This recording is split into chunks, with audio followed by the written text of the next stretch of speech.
Okay, there's the edition of the After Show. Got Wink and Justice with you. Wink over here on the East Coast. And Justice on the West Coast of the contiguous United States of America. It is, thank God it's Giovedi. Yeah. You know, that's what we call Thursday. Not only because we can, but because, well, Thursday is truly the gateway to the weekend. And so we honor the great God Jove. Heck yeah. For making Thursday the Roman holiday that we know and love today. No. In some cases, ignore. But hey, get ready for the weekend. Today's the day. Oh, yeah. Hey, speaking of which, how are you doing? Not bad. How are we doing? Let's see. We got, what do we got? 68 degrees. And it's kind of overcast, but it looks like the sun is trying to come through, so we're hoping for that. I got to mow the lawn today. So I don't want it to be too wet out there, but then, just get that sun out there, dry it up a little bit here. Mind to get in the chat, just go to netrootsradio.com, scroll down the bottom of the page, and on the right-hand side of the bottom of the page, there is a link to the chat, so click that, join us there. And on the leftish side of the page from the chat room link, of course, are the Contribute Donate buttons, without which you wouldn't be able to help us pay our bills. Exactly. So exactly. Thank you for doing that. And our bills are paid, as you can hear. Yeah. Yep. Well, I got to get this into my shtick. Oh, and one more thing, as Peter Falk in Colombo would say. After show pods can be had shortly after the show or sometime after the show by way of Spreaker, and Wink will post that up. That's the raw data file. And then he diligently cleans that up for the perfected daily file that comes out a bit later on Podbean, iTunes, TuneIn, and wherever fine podcasts can be found. Indeed, indeed. Well, why not include ourselves in there? There we go. I don't know. I got to tell you, the after show could be like the most presidential of all podcasts out there at the blogosphere. I mean, I think that we could be as presidential as the Lincoln Town Car. Oh, heck yeah. Yeah. Now that's a way to communicate. Oh, God. Wink, the world we live in today. Well, the world that I'm living in right now here along the banks of the Rogue River in the Rogue River Valley of Southern Oregon, it is currently 63 degrees. We will be having a high of 95. This is weird. I love this part. It's 63.5 degrees Fahrenheit. Apparently, it feels like 58.7. Yeah. That's a wild swing. Yeah, it is. What? Yeah. Yep. If it's 63 and a half, I think it feels like 63 and a half. Yeah, there you go. Unless this is supposed to be, the bank thermometer they have out there, that digital thing that, it's much hotter out there, but come inside, it feels like 58. Yeah. Maybe that's what it is. We will be having lows overnight in the mid-60s. Pleasant weather, almost like too warm to have covers. Maybe a sheet. Just a sheet. That's all you need. Pressure is 29.97 and steady. Visibility is at 10 miles. We will have abundant sunshine. Winds out of the west-northwest at 5 to 10 miles per hour. Tonight, of course, they will then be out, the winds that being, out of the northwest at 5 to 10 miles per hour. Small chance of rain tomorrow. Okay, we look forward to that. Okay, so weather from around the world is brought to you by People's Weather Stations from around the world. London is 70 degrees with scattered clouds. Paris is 72 and mostly cloudy. Rome is 80 and partly cloudy. Looks like they have their wind and thunderstorm advisory pulled off. They've stopped that. Kiev is mostly cloudy at 79 degrees. Kabul is 92 and partly cloudy. Hong Kong, 79 and clear.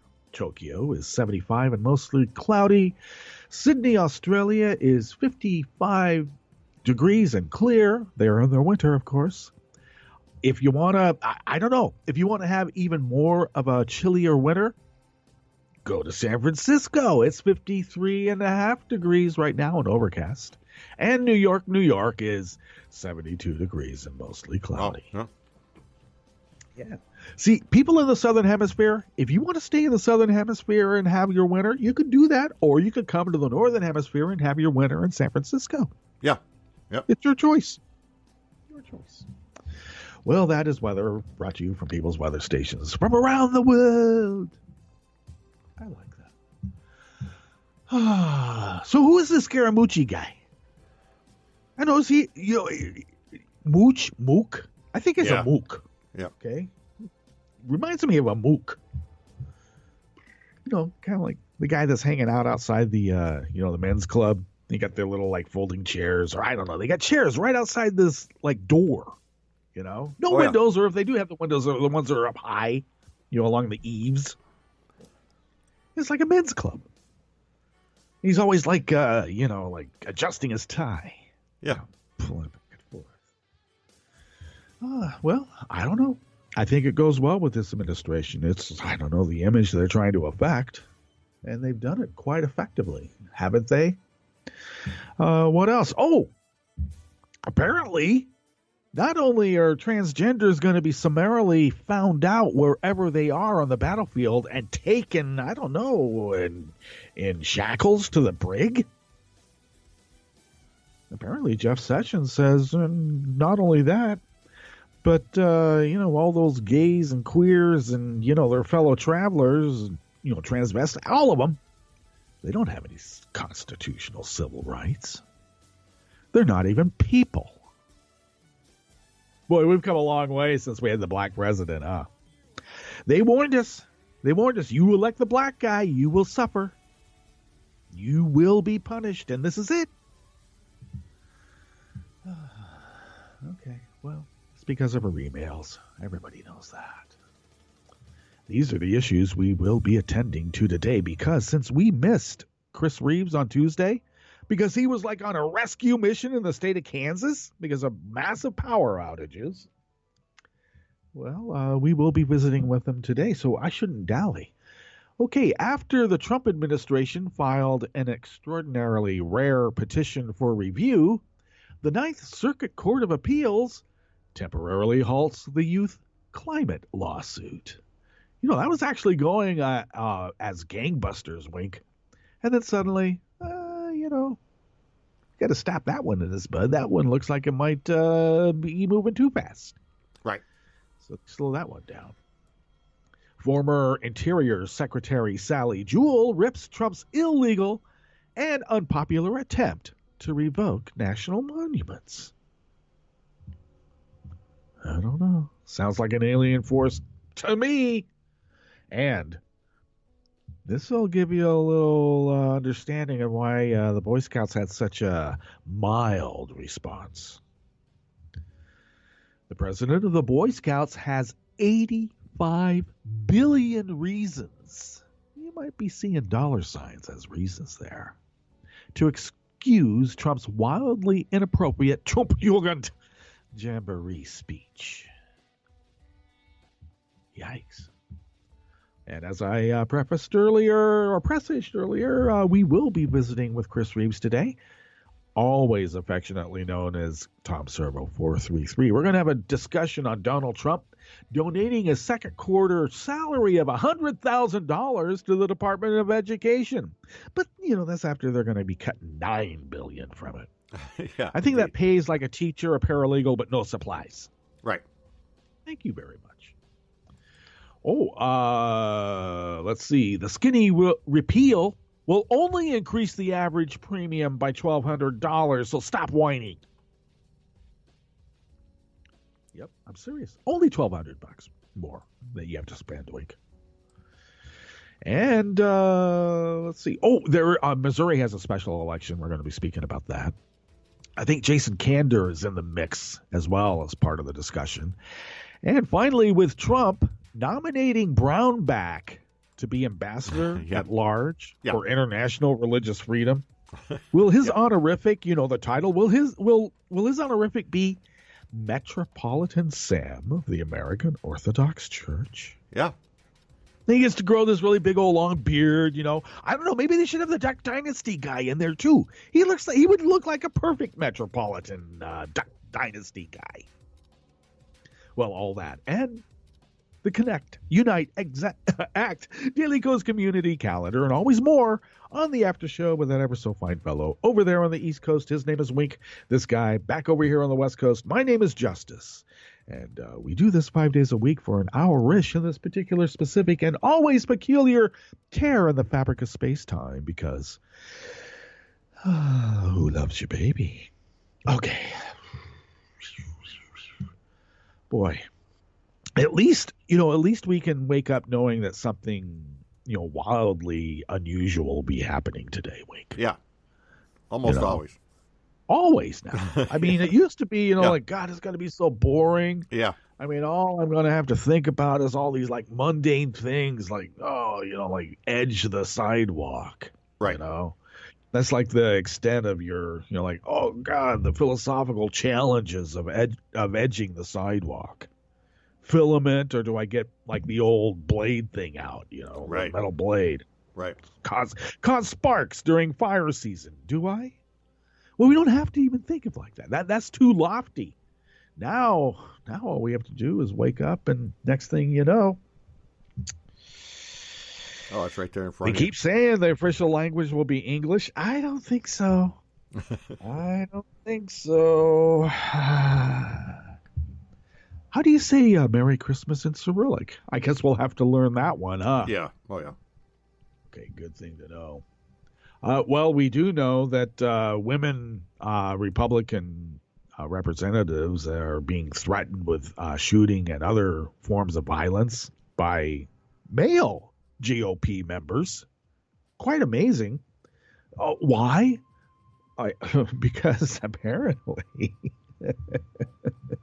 some of these women actually listen to their constituents rather than the horse head that's at the bottom of their bed. Offers that those guys can't refuse. What what happened to Heller? I mean, he is from Nevada, right? And that night, I don't know, 6-7 months ago maybe, and he woke up and he had a really bad headache. He didn't know where he was, and I don't know. I could have been at the Mustang Ranch. What am I doing here? Yeah. And I don't know. Maybe he was shown the photos that were taken at his time, his little frolic in the Mustang Ranch. It wasn't just, fun and games, but, in the movie, the girl was dead. Right. Right. It wasn't that he, And that guy gave the Corleones their gaming license, and life went on from there. Remember that? So Heller was up there smiling and joking, and you wonder, like, oh, yeah, I don't know. Did he wake up at the Mustang Ranch? About 6-7 months ago. Didn't know how he got there. I don't know. But we got that going for us, so, hey. Well. Apparently someone is in the White House right now, in their legal department. And I guess they're getting, those ALEC legal minds going. The ones that look for the minutia and protocol in which to gum up the works. Oh, hell yeah. Because, the people in the Oval Office they don't even know the basics of how to get a bill through.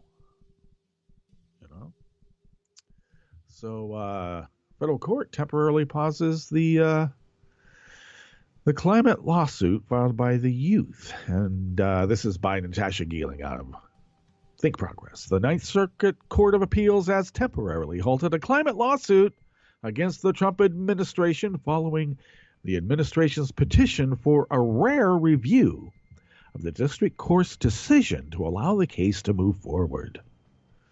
The lawsuit, brought by a group of 21 children and young adults, seeks to prompt immediate action on climate change at the federal level by arguing that the government has infringed on the plaintiff's constitutional right to a livable climate.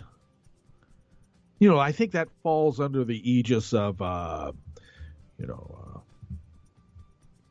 know, enjoyment of life. You know how it goes. Not only that, but, planning ahead so that there's a livable climate for like when they're our age. Yeah. How dare we plan ahead? What are you, some sort of square adult? Live for the now. Initially brought against the Obama administration in August of 2015, the plaintiffs named Donald Trump as primary defendant following his inauguration. And the Trump administration has subsequently fought plaintiffs every step of the way, going so far as to petition the Ninth Circuit Court of Appeals to review and overturn an Oregon judge's decision allowing the case to move forward. The petition, known as a writ of mandamus, was filed in mid-June and argued that the Ninth Circuit should use its supervisory powers to, quote, end this clearly improper attempt to have the judiciary decide important questions of energy and environmental policy to the exclusion of the elected branches of government. Well, I would understand if it was the elected branches of government. But who elected you? I mean, an argument could be made. Tuesday's decision does not directly address the Trump administration's petition. It merely pauses the proceedings in the case until further notice, while the Ninth Circuit considers the request for review. Now, Erwin Chemerinsky, the constitutional law expert and now dean of Berkeley Law, he used to be down at UC Irvine.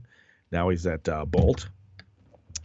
He told Think Progress that the petition was extraordinarily or truly extraordinary, and also adding that such reviews are rarely granted.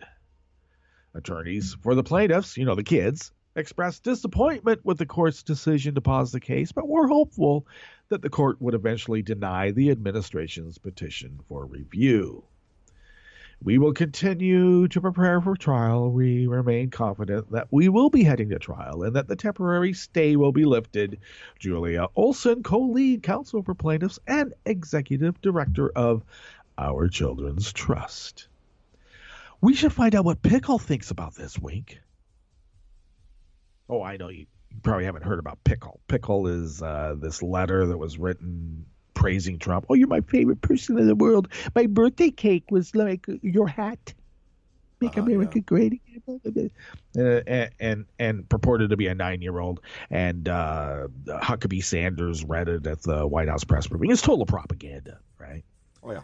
And so everybody's wondering, maybe Pickle is John Barron. Maybe, huh? You never know.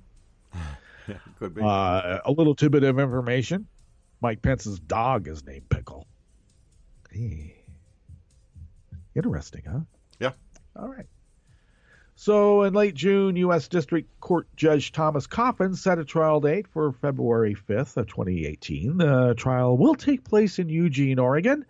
The Ninth Circuit stay applies to all district court proceedings related to the case and will remain in effect until further order from the court.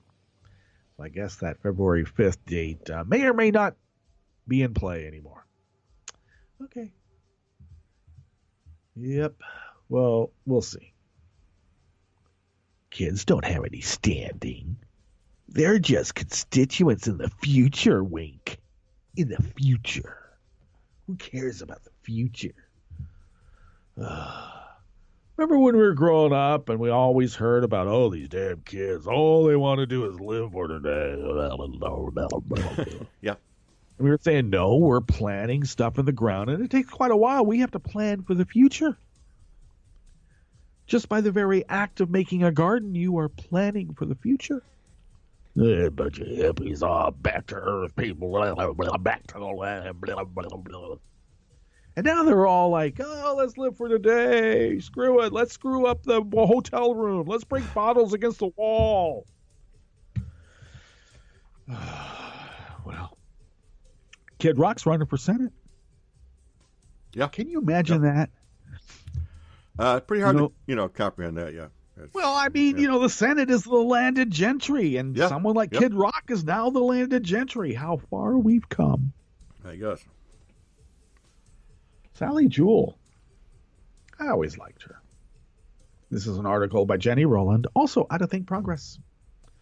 Former Interior Secretary Sally Jewell offered pointed criticism of the current administration's views on public lands, particularly of its decision to review 27 national monuments with an eye towards altering or removing them. She gave the remarks in a keynote address at Outdoor Retailer, the Outdoor Industries Association annual trade show in Utah. Oh, you know, a special interest. See, this is why we have to really define terms. I mean, if we are going to be honest with our intellect, you know, lobbying really is a way of making representative government work. A special interest is only special because it's special to you. And then we can argue, well, you know, that person's special interest isn't as special. But you know, how do you redress government? We all can't just, you know, hop on the stagecoach and, you know, make it east, if that's where you're originating, you know, from, to go east, say. Regardless, I don't know. Don't we always say that money doesn't talk? It swears. You know, the old Bob Dylan epitaph. There right? you go, yep. So I guess what we are up against is a failing energy industry. Up against, you know, another industry in which people just like to enjoy the thing that's there. And it really does. You know, this is a battle of ideology, Wink. Oh, no question. Yep. Because what this, you know, the reason they want to free up this land is not because, you know, they want to put subdivisions on it. Well, maybe they do. But also, you know, all the minerals, all the, you know, all that. If there's water there, they're going to get that. Okay. So she does go on in this particular speech, which I should mention, the outdoor recreation industry is an $887 billion industry. Outdoor recreation. Yep. Bunch of hippies. Okay. Of course, Zinke says that Colorado's Canyons of the Ancient Nationals Monument will be exempt from his review. But advocacy groups that point out that his seemingly random pardoning of those monuments still leaves uncertainty for America's public lands and the state outdoor recreation economies that depend on them. You know, there's a lot of, you know, redneck drift boat fishermen going for steelhead in my state who probably just love Trump. But the worst thing that can happen for steelhead fishing, you know what that would be, Wink? Yeah, really dirty water. Yeah.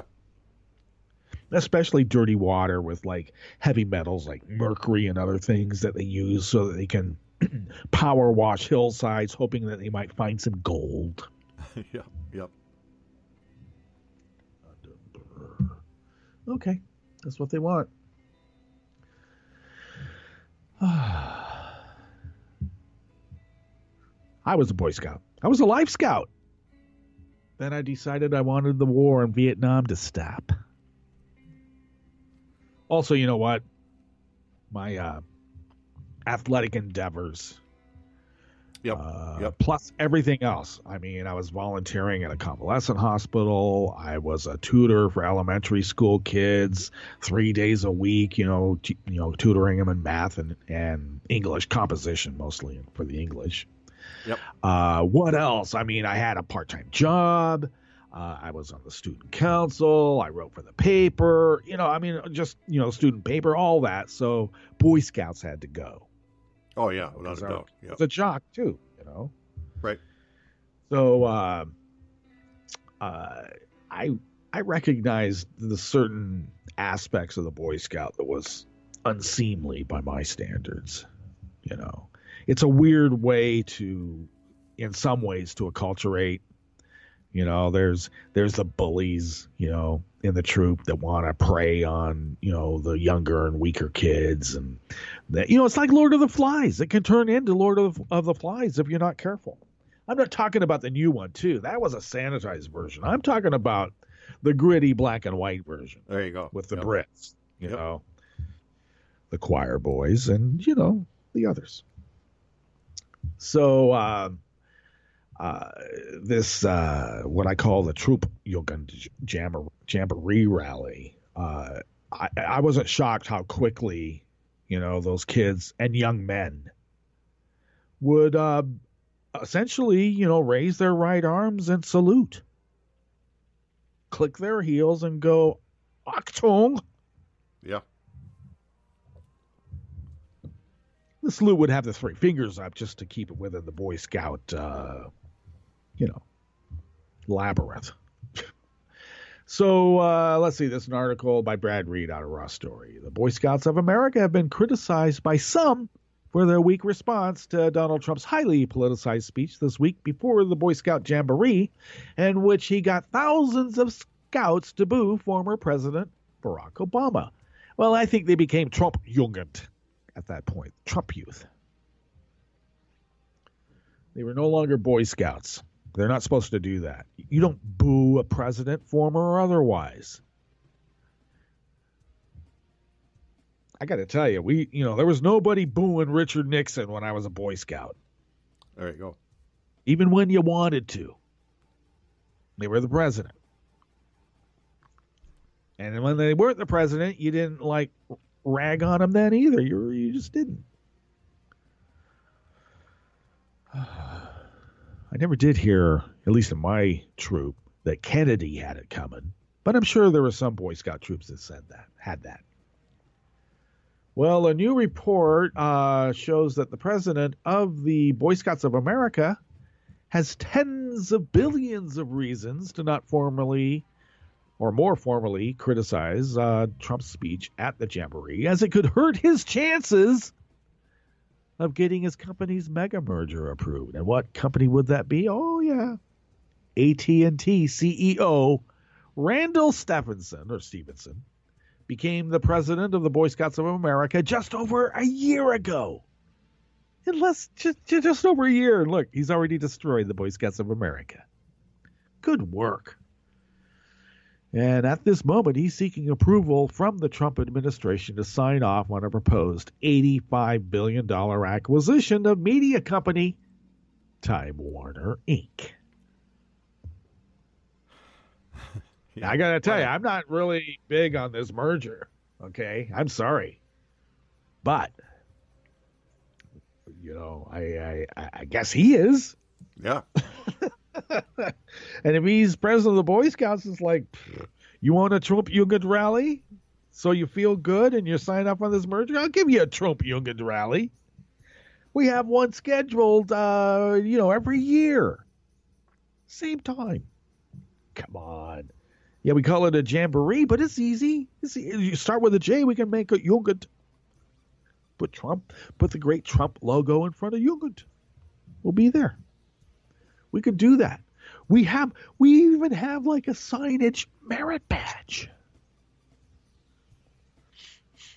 Actually, it's typesetting, but that's how old I am. There was a typesetting merit badge back in the day, Wink. Yeah.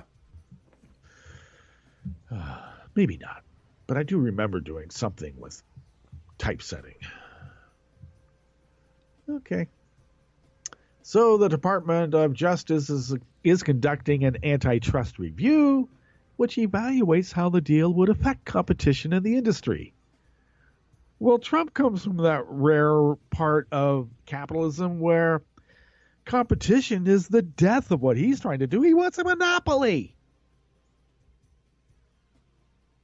So this Justice Department, they'll say, oh, yeah, well, this other company, might cause them too much competition. They should just be able to buy them up, gobble them up, and we can all have the shitty speeds that we should be accustomed to and pay through the nose for it. That's what freedom's all about. All right. Among other things, members of Congress have expressed concern that Trump would approve the merger only on the condition that Stevenson orders CNN, which is owned by Time Warner, to give the president more positive media treatment. Okay. Banana Republic? I don't know. This is insulting to bananas. He's repeatedly lobbied the president Trump on behalf of AT&T Time Warner merger in the form of both regular phone calls and even a visit to Trump Tower last year during the presidential transition period. Well, that's very nice. Okay, 85 billion reasons. All right. We should get to our Jim Hightower break. Why don't we? We got a new one coming up to take us through the weekend. We'll go through the Connect, Unite, Act Daily Codes community calendar, and then have, hey, I got to say, this news about Sam Brownback is actually the big news with Chris Reeves. So we'll go over that. And you are listening to the After Show on NetRees Radio with Wink and Justice, and we will be right back. In addition to news, which involves reporting on real stuff, there's now fake news, stuff that's completely made up. But wait, the barons of corporate news are also adding to today's tumultuous state of journalism by putting out BS news, stuff they know is untrue but is reported because it advances their owner's political agenda. For example, The Washington Post, owned by Amazon CEO Jeff Bezos, who's a laissez-faire promoter of privatizing government functions, keeps publishing a load of BS to denigrate our post offices. In an alarmist editorial, the paper declared the U.S. Postal Service continues to hemorrhage red ink. Embracing Bezos' privatization ideology, the editors grumped that postal unions have made our mail service outmoded and insolvent, running up, quote, a net loss of $5.6 billion last year. That is pure bovine excrement, and the editors know it. In fact, thanks to innovative and efficient postal workers, the mail agency racked up a $610 million operating profit last year and a $1.2 billion profit the year before. The $5 billion in red ink that the paper's propagandists pointed to is nothing but a bookkeeping hoax created by Congress to make people believe our post office is a hopeless money loser that must be privatized. In 2006, Congress manufactured an artificial loss for the Postal Service by decreeing that it pre-fund the health care costs of future retirees 75 years in advance. That includes retirees who are not even born yet. No other agency and no corporation, including Amazon, could survive if Congress added a $5 billion a year fictitious loss to their books. This is Jim Hightower saying, yet, in a shameful piece of BS journalism, the Washington Post intentionally ignored the true story. Need an antidote to the progressive blues? Want some good news about how grassroots folks are rebelling against the corporate powers and winning? Well, here's an easy-to-swallow pill for you, the Hightower Lowdown. Hightower's monthly newsletter will give you the lowdown, even as it lifts you up. It's 4 pages a month, jam-packed with facts you can use, actions you can take, and Jim's own Texas humor, all for only $15 a year. To become a lowdowner, go to hightowerlowdown.org.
Okay, we're back. And indeed, we are back. Thank you for sticking with us. This is the After Show with Wink and Justice. Justice here along the banks of the Rogue River in the Rogue River Valley of Southern Oregon on the West Coast. Wink is in upstate New York, 21 on the East Coast. Chris Reeves is in the vast plains of the vast Midwest of the United States of America. And our crew are the ethereal creatures who reside in the cloud whose advanced intergalactic technical abilities allow Networks Radio and thus by extension the After Show to span the globe, the solar system, way past the Oort cloud, out past, the biggest explosive event ever in the history of the universe. And beyond that, too, because we live in a new hyperbole time, Wink. Yeah, we do. Yeah. Chris, I've been telling everybody our podcast is the most presidential podcast, except for the Lincoln Town Car. Lincoln Town Car. We might as well. A little bit more presidential than us. We'll give it that. That was one of my jobs was driving around luminaries in San Francisco for what was known as a destination company in a Lincoln Town Car. I wore like a little suit with a hat. It was cool. Even had to have a PUC license. Today's Connect Unite Hack Daily Codes Community Diary is facilitated by Paradise 50, as it is every Thursday. And he has a great lead-in about all sorts of great apps and programs that you can get online. And good for him. Last time I did that without supervision from the crew on Networks Radio. Yeah, I think a Kaspersky bug got in there somehow. I'm serious. They tried. It was a classic ransom thing where they tried to, make me pay. Yep. Oh yeah, I remember that. Let's put it this way. Yeah, they tried to get me to continue paying because I made the mistake of paying them initially. Right. So, yeah, a couple of credit cards and ID changes later, I finally got rid of them. Thank you. The crew helped on that. Netroots Nation, of course, is occurring August 10th through the 13th in Atlanta, and the Daily Coast Cheers and Jeers annual dinner, the red carpet event, of course, the night before, Wednesday, August 9th, 5:30 p.m.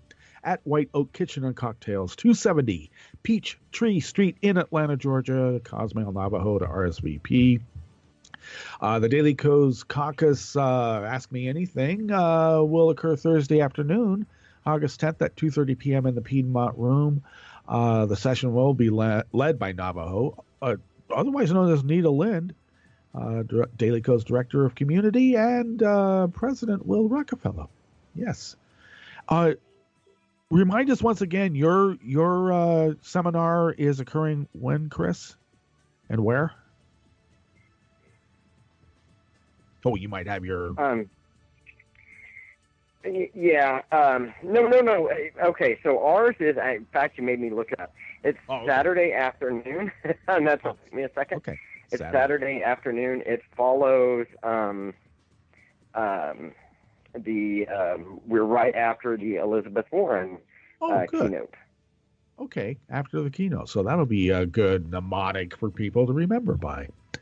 I just figure since we're in the calendar, and I know that you had your seminar happening and stuff, we should and since it's not everything that happens in Netroots Nation is so voluminous, I'm sure they can't get all of the talks and speeches onto the calendar here.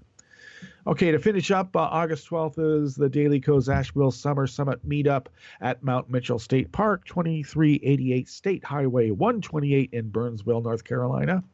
Send Randolph Cosmail to attend, and send Cosmail to Doc Dog for the Incite Us Data and Democracy 2018 conference, Saturday, September 23rd, 9 a.m. to 4:30 p.m. at the PSI Theater at the Durham Arts Council, 120 Morris Street in Durham, North Carolina. And that is your Connect Unite Act Daily Coast Community calendar for the 27th of July. Boy, I've been telling everybody, and you should know this too, July, it seems like every woman that had a massive impact in my life was a Leo. And so, there's all these birthdays. Like, today's another birthday from a woman that I was intimately involved with. I can't get away from it. Some months. Yeah. So, Chris, thank you for joining us. Oh, you were on Now, was it massive power outages in Kansas from weather-related incidents? I saw some Yes, we had there. massive outage. We were out at so I keep two houses in Johnson County, and both of them went without power, which was bad on different ends of the state. But the one where the kids are at, which is in Johnson County, was out of power from Saturday till Tuesday, and that was not pretty. Oh my gosh. That was one where, I'm thankful for friends and people who helped get stuff done, neighbors and others. But we had to put the wife and kids up in a hotel, and it was not fun. And my rural families, extended family, I would go, and bale alfalfa and hay in South Dakota every summer and that sort of thing. But, they kept really extensive almanacs, rain totals, precipitation totals, where the pressure was on a particular day. And they could go back, 100 years or more on these. And so I would always count on those kind of people being a good repository for this is the worst winter we've ever had, rather than last winter could be worse, but people have short memories, right? But are people out there saying wow, we've never seen thunderstorms like this before? Or is it I remember in 42, we had a really bad one then, Do you get that? Yeah, it was one where after the whole thing was just nuts. You just went from crazy storm to wild heat, and I don't know. I'm just glad it's all over at this point. Okay. Well, what was there property damage in the midst of this, or just infrastructure? Luckily, we got lucky. There wasn't any property damage for us, but down the street from us, somebody had two cars get crushed by a tree. And for KCP, for our local power company, there was something like 140,000 people without power because so many lines and poles got taken down. Wow. So I guess they're not burying lines like they are in other parts. Well, that would cost money. And we'll have to talk about that in a second here when we get to the Brownback news. But let's start off. I noticed some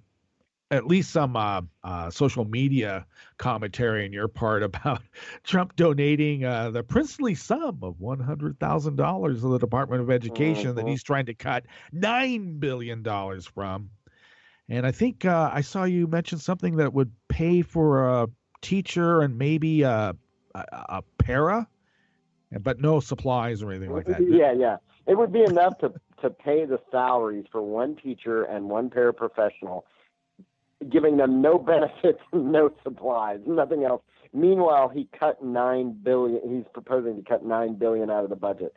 So it's a matter of scale, right? But I suppose, I don't know. I come from an inflated sense of value by living in the Bay Area for so long. And to me, $100,000 is like a pittance, But I suppose to some people, actually, if I had $100,000 in my pocket right now, I would be a king. But I'm just saying in terms of scale, it doesn't seem like very much to me. But I guess there are people in his base that would look at that and say, what a great, generous man he is. Right. Yeah, it's just a way to look like a big guy while you're still killing them. All right. Oh, let's get on now. Now, Jason Kander, the other day, you had mentioned Jason Kander was going to be in town today. And then also Missouri has a special election, so we should get that out of the way and find out what those are about as well.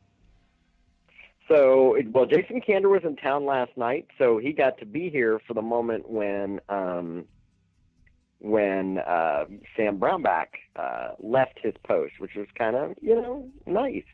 And he came and spoke at a fundraiser for the state party, and it was a really well attended event, and that's good to see the kind of interest that we're having and what happens in 2018. And I think we're seeing that in a lot of states. I told Jason this is the sixth time I've seen him speak. I saw him in Utah and Wyoming and Colorado and several other places. And it's one where I'm glad to see people working hard in some of these states. A lot of people forget to try and remind them that, hey, there are things at stakes coming up, and there are chances for us to go out and win some seats. And this last week, of course, we did so in New Hampshire, and now next week we have a special election in Missouri. So, trying to pick off some of these special elections, matters a lot to us. Let me ask you just real quickly, like the New Hampshire one. I almost think that has much greater import than Ossoff's Georgia election, but there was virtually no news outside of Daily Kos and maybe Think Progress about the New Hampshire special election. Am I correct in that assessment? Because that was a big get, I thought, the New Hampshire. Okay.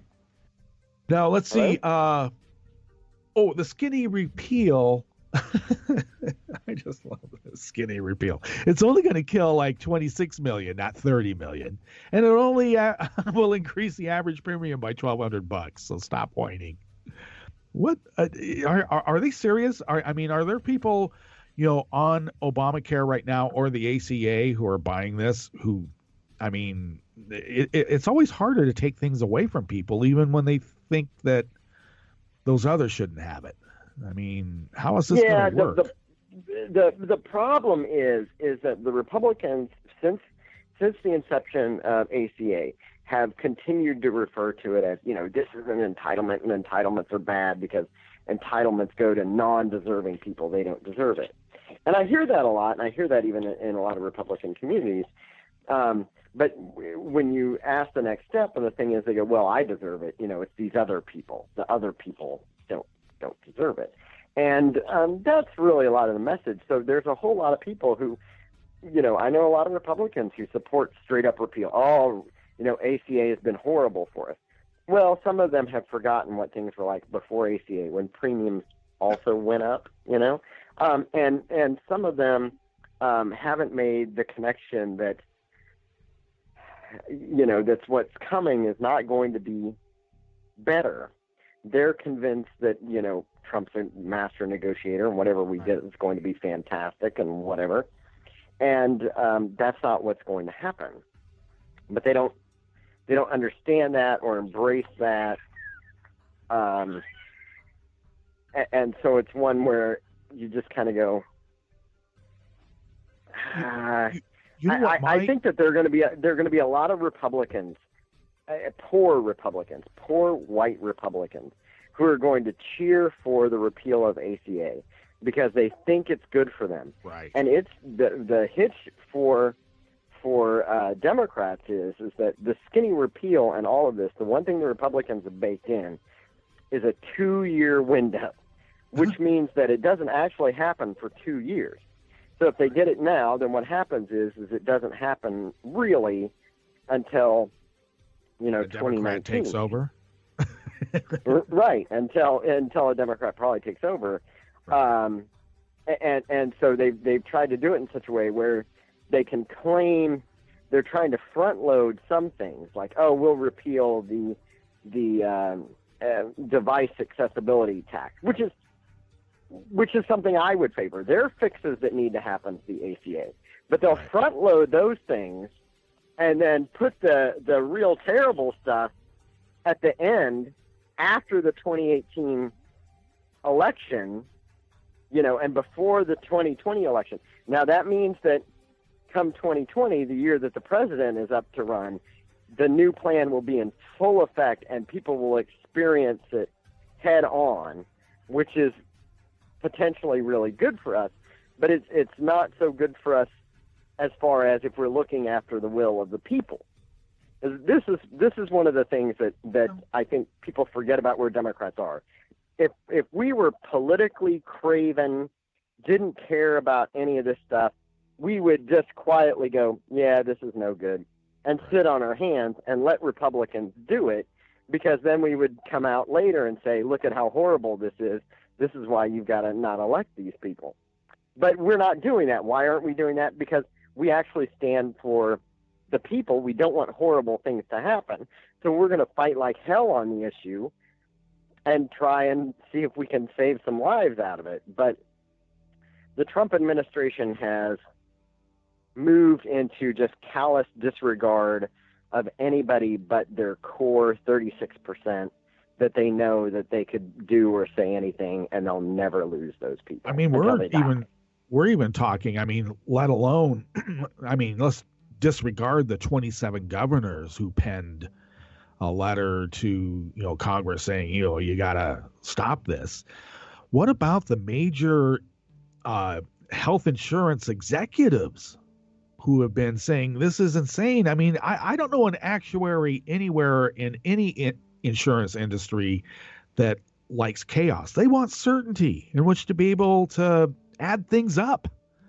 And the way things are adding up, it's not going to work. I mean, the reason that exchanges don't exist in some states is because of what these CEOs are saying, actual sabotage. So the Trump administration isn't even listening at the captains of industry because of this Obama obsession. Is that what it is? What's the end game on this? I have no idea what the end game is, because I don't see who's making money. See, I'm always trying to figure out who's making money. And if you got the health insurance industry saying this is going to tank us, who takes up that slack? I don't know. Single payer? Well, all single payer is paying out to companies and doctors or whatnot for providing services. But what is the end game in this? This Obama obsession is such that we don't care about making money. That doesn't sound right to this crew. They're all about. No, look, I think the one thing that has happened out of this is we've learned exactly how phony, and this is one where I will give credit to Trump on this. He has actually pointed out that the Republican calls for 7 years to repeal Obama ACA were all phony. They were all for show. Yep. They were never for policy. Because when push comes to shove and they had the opportunity to do it, they all went weak in the knees. They just wanted the vote to score political points.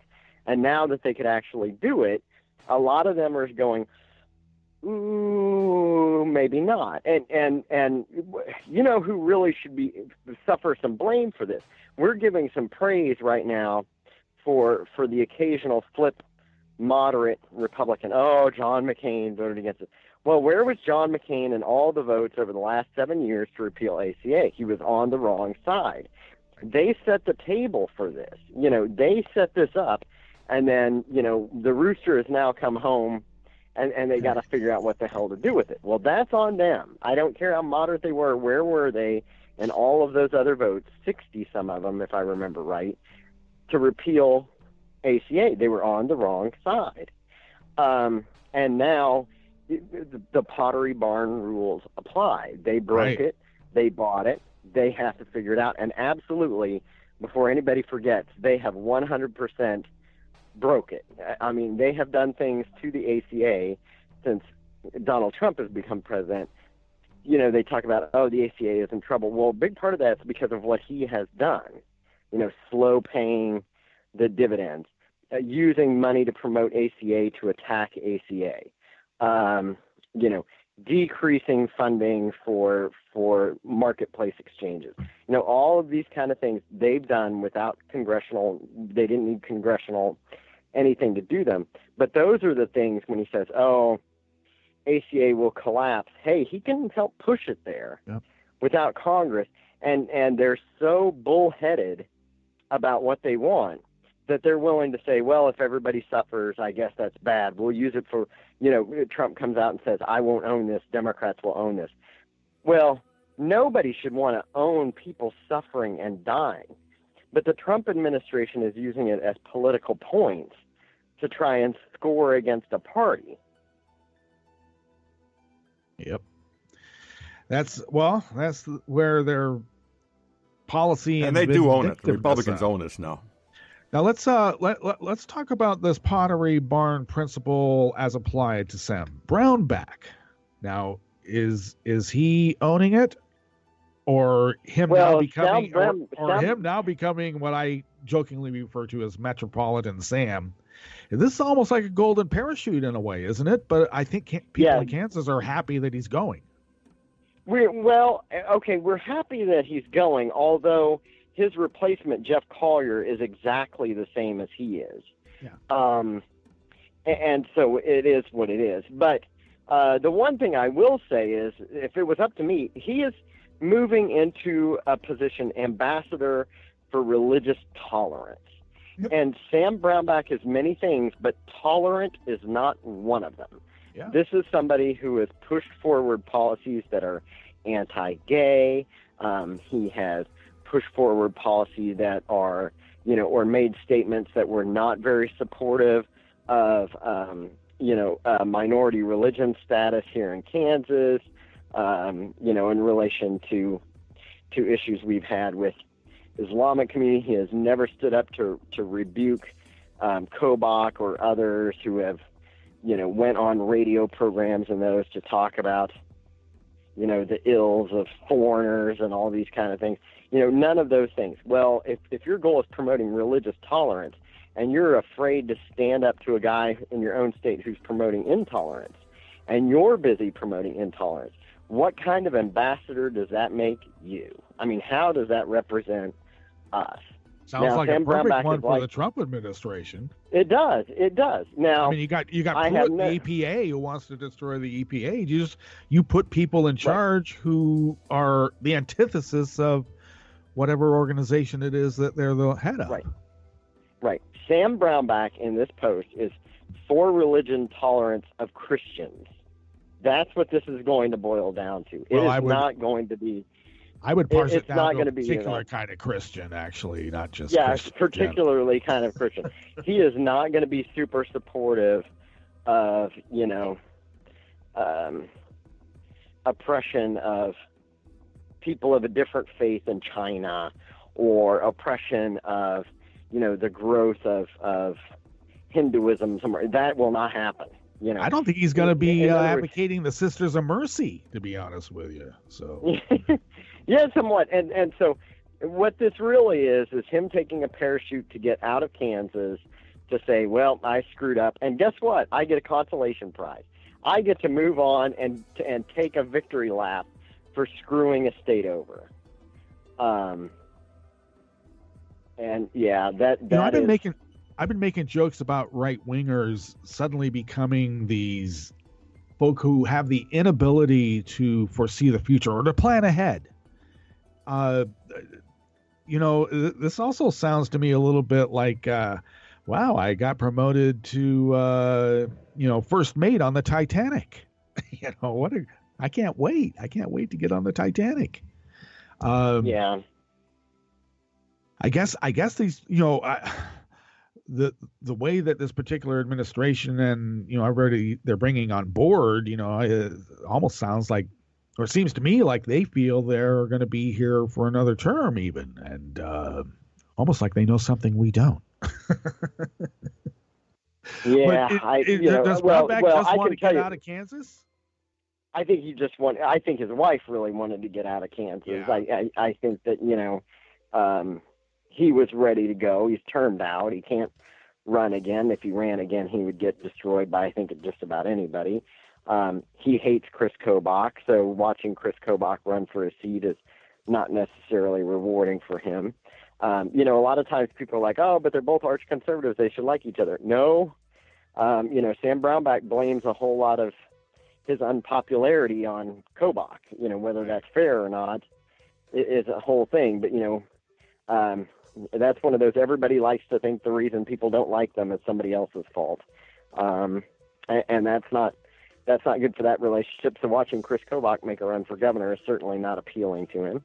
And here you go. Now Trump throws him a bone, and off he goes. I will tell you, to go from governor to this post is laughable. It tells me that, you were offered the lowest of the low,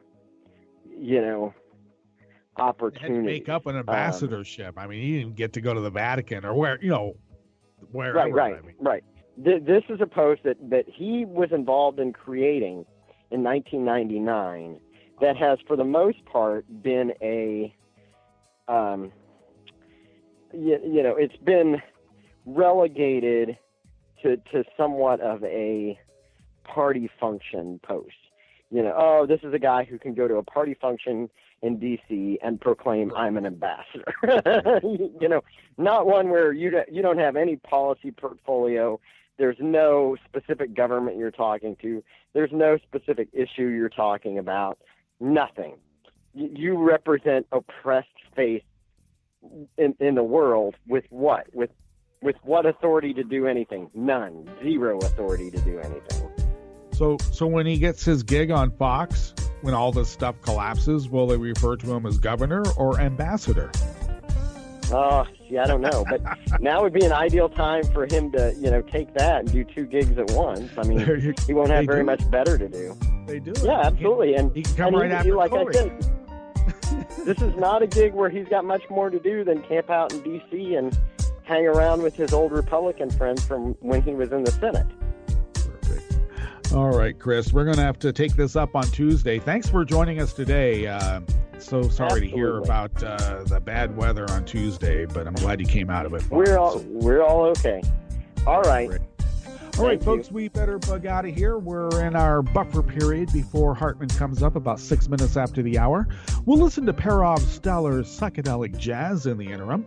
Let's see, it's Thursday, so hey, we'll have some science and environmental programming coming up later on. But stay tuned to Netroots Radio 24/7, 365 and why? Because who loves you, baby? Oh, and wait, one other thing. I will see you on the other side. All right, we're up.